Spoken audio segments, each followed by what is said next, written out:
नमस्कार दोस्तों, युक्ति आईएएस में आपका हार्दिक स्वागत है। आज है 29 जुलाई और आज हम बात करेंगे आज के महत्वपूर्ण टॉप 10 सीरीज पे बात करेंगे। ठीक है, टॉप 10 सीरीज के जैसे कि सेट 11 चल रहा है, ये टॉप 10 का ये। तो इस पे जितने भी नेशनल, इंटरनेशनल या वनडे एग्जाम से रिलेटेड या जो भी परीक्षाएँ होती हैं, सब में नेशनल, इंटरनेशनल सारे मुद्दे, अंतर्राष्ट्रीय मुद्दा, पर्यावरण पारिस्थितिकी का, जैव विविधता, स्वास्थ्य, साइंस टेक का, इकोनॉमी का, विधि का, न्याय का, हर सेक्टर्स का आपको क्वेश्चन यहाँ पे देखने को मिलेगा। तो नेशनल इशू का सबसे पहला जो आज का क्वेश्चन है, आगे बढ़ने से पहले मैं एक बात और कहना चाहता हूँ कि जिन लोगों ने चैनल को सब्सक्राइब न किया हो अभी तक, तो बेटा एक काम करो, चैनल को सब्सक्राइब कर लो। रोज़ रोज़ कहने से अच्छा है कि एक ही बार कर लो चैनल को सब्सक्राइब। डिस्क्रिप्शन बॉक्स के नीचे लिंक दिया होता है, यूट्यूब का लिंक है, व्हाट्सएप का लिंक है, टेलीग्राम का, फेसबुक का, सभी का लिंक डिस्क्रिप्शन बॉक्स के नीचे दिया होता है। ठीक है, वहाँ पर जाएंगे, क्लिक करेंगे, डायरेक्ट संस्थान से आप जुड़ जाएंगे। ये खूबसूरत सा नंबर है, इस नंबर का कभी काल यूज भी करना चाहिए। चलिए आगे बढ़ते हैं फिर। तो राष्ट्रीय मुद्दे का पहला क्वेश्चन आज का है, देखते हैं क्या है। निम्नलिखित में से किस राज्य का उच्चतम न्यायालय ने स्कूलों, कॉलेजों में सभी प्रकार के राजनीतिक हड़तालों पर प्रतिबंध लगाने का आदेश जारी किया है? देखो क्या हुआ, तो कौन सा ऐसा राज्य ये सब कर सकता है? ये बताओ, कभी यूपी बिहार तो करेगा ये सब काम? तो यूपी बिहार तो कभी कर ही नहीं सकता है। देखो सिंपल सा क्वेश्चन का, अगर क्वेश्चन का आंसर करना हो, मान लीजिए नहीं भी पता हो, तो कैसे करेंगे ये जानिए आप लोग। ठीक है, तो सबसे पहले देखिए, इस पे 4 ऑप्शन दिए हुए हैं। निम्न में से किस राज्य के उच्चतम न्यायालय ने, उच्च न्यायालय ने, हाईकोर्ट ने, राज्य में तो उच्च न्यायालय ही होता है, स्कूलों कॉलेजों में सभी प्रकार के राजनीतिक हड़तालों पर प्रतिबंध लगाने का आदेश जारी किया है? ऑप्शन ए है बिहार, ऑप्शन बी है असम, ऑप्शन सी है उत्तर प्रदेश, ऑप्शन डी है केरल। तो इसका सही जो उत्तर है, वो जानते हैं कि सब अच्छा काम जो होता है वो केरल से ही होता है। हर मामले में केरल सबसे पहले ही काम करता है। तो सबसे पहले देखो, कोरोना महामारी भी सबसे पहले वही पहला केस आया था, केरल में ही आया था। तो केरल उच्च न्यायालय ने ऐसा फैसला दिया है। तो चलिए व्याख्या पढ़ लेते हैं। केरल उच्च न्यायालय ने हाल ही में एक आदेश पारित किया है और कॉलेज और स्कूल परिसर में सभी प्रकार के राजनीतिक आंदोलन पर प्रतिबंध लगा दिया है। लिंग अनुपात के मामले में भी केरल नंबर 1 पे है, सभी लोग जानते हैं। एजुकेशन के मामले में भी नंबर 1 पे केरल रहा है और भी बहुत सारे मामलों में केरल सबसे पहले स्थान पर रहता भी है। विभिन्न रूपों आंदोलन जैसे घेराव और परिसरों में बैठना प्रतिबंध है। और उच्च न्यायालय ने यह भी कहा है कि ऐसे विरोध प्रदर्शनों में भाग लेने के लिए किसी को आश्वस्त नहीं किया जा सकता। ये कौन कहा है? हाईकोर्ट ने कहा है।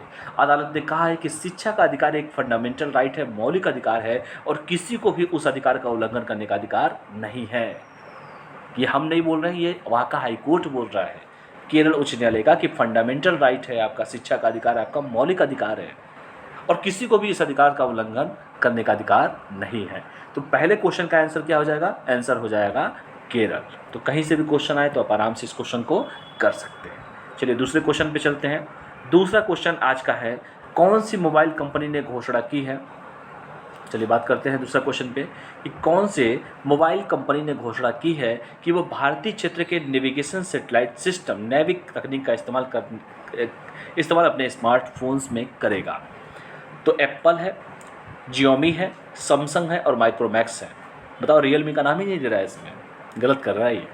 चलो, तो कौन सी मोबाइल कंपनी ने घोषणा की है कि वो भारतीय क्षेत्र के नेविगेशन सैटेलाइट सिस्टम, नेविक तकनीक का इस्तेमाल अपने स्मार्टफोन में करेगा? तो 4 ऑप्शन है और इसका सही जो आंसर है उसका नाम है जियोमी। जियोमी कहाँ का है? चीन की टेक दिग्गज कंपनी जियोमी ने घोषणा की है कि वह इसरो की भारतीय क्षेत्र के नेविगेशन सैटेलाइट सिस्टम, नेविक तकनीक का इस्तेमाल अपने स्मार्टफोन में करेगा। यह सुविधा वर्तमान में केवल क्वालकॉम टेक्नोलॉजी इंक द्वारा अपने कई क्वालकॉम स्नैपड्रैगन मोबाइल प्लेटफॉर्म के इस्तेमाल के लिए की गई है, जिसे भारत में सभी जियोमी स्मार्टफोन में उपलब्ध कराया जाएगा। नेविक के बारे में थोड़ा सा जान लीजिए कि Indian reason navigation satellite system होता है और नेविक को भारत में किसी भी जगह की सटीक स्थिति की और भारत से 1500 किलोमीटर दूर तक किसी भी लोकेशन को ट्रैक करने के लिए विकसित किया गया है। इस प्रणाली में 7 उपग्रह शामिल होते हैं, जिनमें से 3 उपग्रह हैं हिंद महासागर पर भूस्थिति की कक्षा में घूम रहे, 4 जियो सिंक्रोनस ऑर्बिट में हैं जो 20 मीटर तक की नीचे की चीज़ों को ट्रैक कर सकता है। तो इसका सही आंसर क्या हो जाएगा? Xiaomi जो कंपनी है, Xiaomi, वो चीन की दिग्गज कंपनी है, वो ऐसा काम करेगा। तीसरा क्वेश्चन की हम लोग बात करेंगे, तीसरे क्वेश्चन पे हम लोग चलेंगे धीरे धीरे। तो ये देखिए, तीसरा क्वेश्चन पे हम लोग बात करेंगे, कॉर्पोरेट मामलों के मंत्रालय ने स्पाइस प्लस वेब फॉर्म निम्न में से किस राज्य के साथ संयुक्त रूप से लॉन्च किया है? The ministry of corporate affair and jointly launch spice plus web form which with which of the following state, किस राज्य के संयुक्त सहयोग से लॉन्च किया है? उत्तर प्रदेश, उड़ीसा, बिहार और महाराष्ट्र। इसका सही आंसर है ऑप्शन डी, महाराष्ट्र। महाराष्ट्र, जहाँ पे कोरोना महामारी के सबसे ज़्यादा केसेस थे।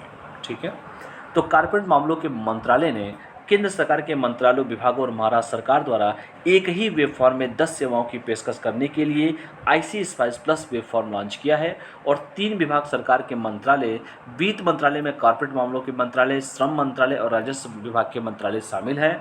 इसके अलावा महाराष्ट्र राज्य सरकार के फॉर्म भी स्पाइस प्लस वेब फॉर्म पर उपलब्ध होंगे। ईपीएफओ और ईएसआईसी के लिए पंजीकृत सभी नई कंपनियों के लिए अनिवार्य होगा और स्पाइस प्लस और ईपीएफओ और ईएसआईसी पंजीकृत संख्या के माध्यम से शामिल किया जाएगा। तो इसका सही जो आंसर क्या था? इसका सही आंसर था महाराष्ट्र वो सरकार है। अगला क्वेश्चन है, भारत की सबसे उम्रदराज छात्रा, बताओ 105 साल का हाल ही में निधन हो गया तो बताइए उम्रदराज छात्रा, देखिए पढ़ने कोई उम्र नहीं होती है।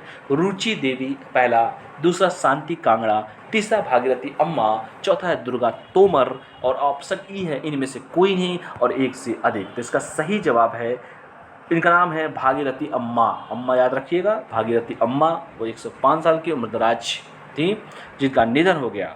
तो भारत में समानक परीक्षा देने वाली सबसे उम्रदराज महिला भागीरथी अम्मा का उम्र का संबंधी बीमारियों के कारण इनका निधन हो गया और 107 वर्ष की थी। केरल के कोलंबो जिले की रहने वाली अम्मा ने 105 वर्ष की उम्र में अपनी शिक्षा जारी रखने का फैसला किया। बताओ, अम्मा ने 9 साल की उम्र में 3वीं कक्षा में औपचारिक शिक्षा छोड़ दी और महिला सशक्तिकरण की दिशा में उनके असाधारण योगदान के लिए केंद्र सरकार द्वारा प्रतिष्ठित नारी शक्ति पुरस्कार से सम्मानित किया गया है। तो इस बात को याद रखना कि इनको हल्के में मत लीजिएगा, क्वेश्चन कहीं से भी आ सकता है क्योंकि इनको नारी शक्ति सम्मान से भी नवाजा गया है। ठीक है, तो इसको ध्यान दीजिएगा, भागीरथी अम्मा।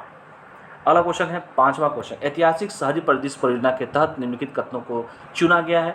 The historic urban landscape project के तहत चुना गया है बनारस, अजमेर, ओरछा और ग्वालियर और इनमें से कोई नहीं। तो इसका सही जो आंसर है ई है। क्यों है?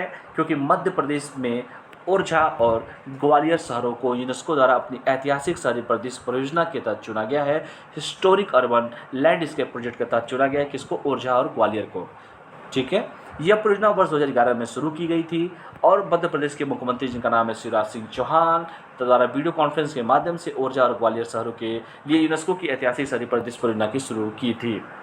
भारतीय शहर वाराणसी और अजमेर सहित दक्षिणी एशिया के 6 शहर पहले से ही इस परियोजना में शामिल हैं और ग्वालियर और ओरछा को दक्षिणी एशिया के 7वें और 8वें शहरों के रूप में शामिल किया गया, यानी कि इसके पहले 6 हो चुके हैं।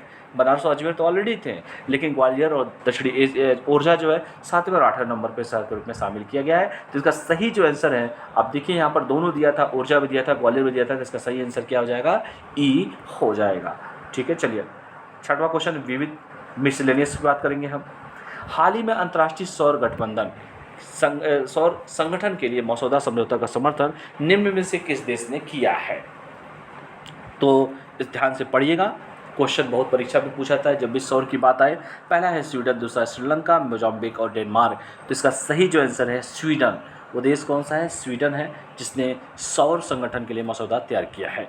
स्वीडन ने अंतर्राष्ट्रीय सौर गठबंधन इंटरनेशनल सोलर अलायंस, ठीक है, ISA के लिए रूपरेखा समझौते की पुष्टि की है और अब वैश्विक मंच का सदस्य है, जो भारत की पहल है जिसका उद्देश्य अक्षय ऊर्जा, रिन्यूएबल एनर्जी और सतत विकास, सस्टेनेबल डेवलपमेंट को बढ़ावा देना है।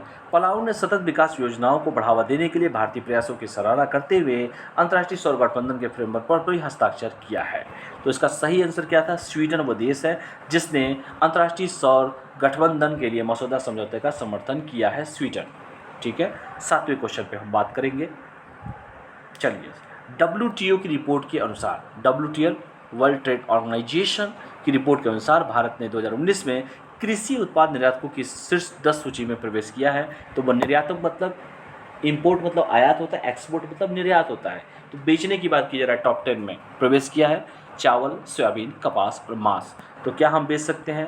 तो ऑप्शन देखिए, जुलाई 2021 में जारी 25 वर्षों में विश्व कृषि व्यापार के रुझानों पर विश्व व्यापार संगठन की रिपोर्ट के अनुसार भारत ने चावल, सोयाबीन और कपास और मांस के निर्यात में महत्वपूर्ण हिस्सेदारी के साथ 2019 में कृषि उत्पादों के निर्यातकों की टॉप 10 सूची में प्रवेश किया है। तो कौन कौन सा है बेटा इसमें देख लो, इसमें चावल भी है, कपास भी है, सोयाबीन भी है। तो जब बताओ, जब चावल है, कपास है, सोयाबीन है, जब इतना सब लंबा चौड़ा सोयाबीन, चावल, कपास है, तो आंसर इसका क्या हो जाएगा? ई हो जाएगा।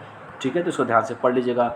इसके साथ ही साथ 2019 में भारत वैश्विक कृषि निर्यात में 3.1% की हिस्सेदारी के साथ 9वें स्थान पर रहा। पहले इस स्थान पर न्यूजीलैंड था। और मांस और खाद्य और मांस अफल श्रेणी में भारत वैश्विक व्यापार में 4% हिस्सेदारी के साथ 8वें स्थान पर अभी भी बना हुआ है। अगला क्वेश्चन है कि भारत की 39वीं यूनेस्को विश्व धरोहर सूची के रूप में किसे शामिल किया गया है? ध्यान से क्वेश्चन को पढ़िएगा। 8वां क्वेश्चन बहुत इंपॉर्टेंट है क्योंकि यूनेस्को की बात की जा रही है।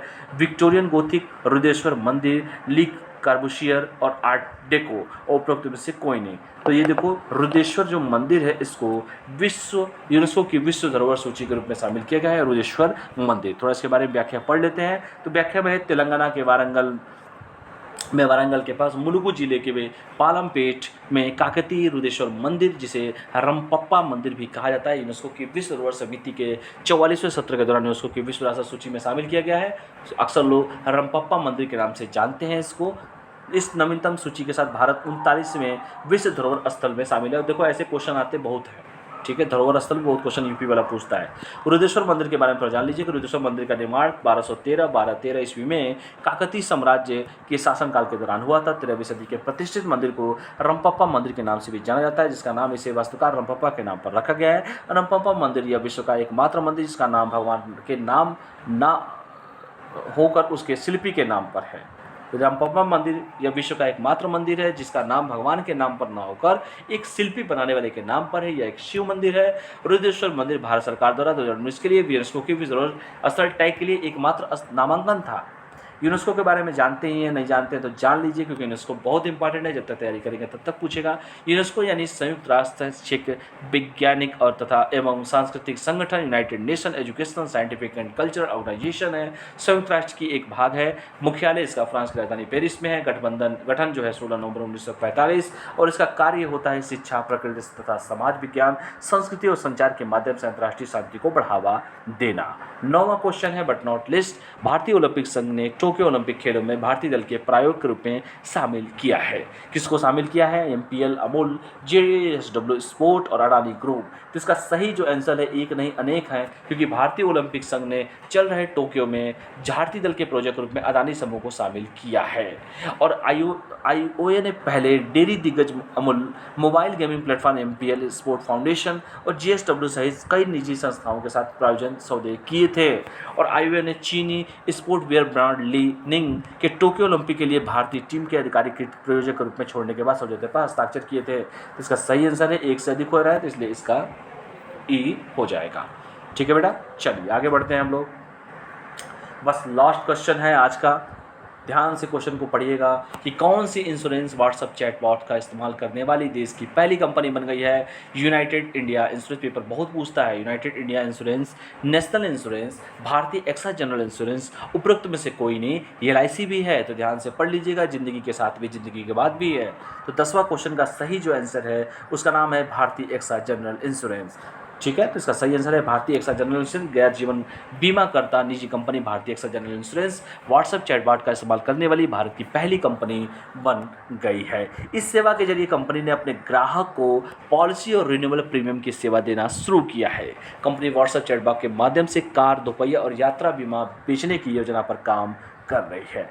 तो ऐसे क्वेश्चंस बहुत पूछे जाते हैं, मैंने परीक्षाओं में बहुत देखे हैं ऐसे क्वेश्चंस। अपने पर्सनल अनुभव से बता रहा हूँ किस तरह के क्वेश्चंस जो हैं खूब पूछे जाते हैं। जैसे यूनेस्को के बारे में हुआ, या कौन सी इंश्योरेंस कंपनी, जैसे चैटबॉट की बात की जाए, चैटबॉट की बात की जा रही है तो भारतीय एक्सा जनरल इंश्योरेंस, ऐसे क्वेश्चंस हुए हैं। या यूनेस्को से क्वेश्चंस हुए, तो टोक्यो वाले से क्वेश्चन है, सब पूछे हुए क्वेश्चन है प्रीवियस ईयर। ऐसे क्वेश्चन खूब पूछे हैं। जैसे रंपप्पा मंदिर है, यूनेस्को की कौन सी है, इसके पहले कहा यूनेस्को के बारे में आप लोग जानिए।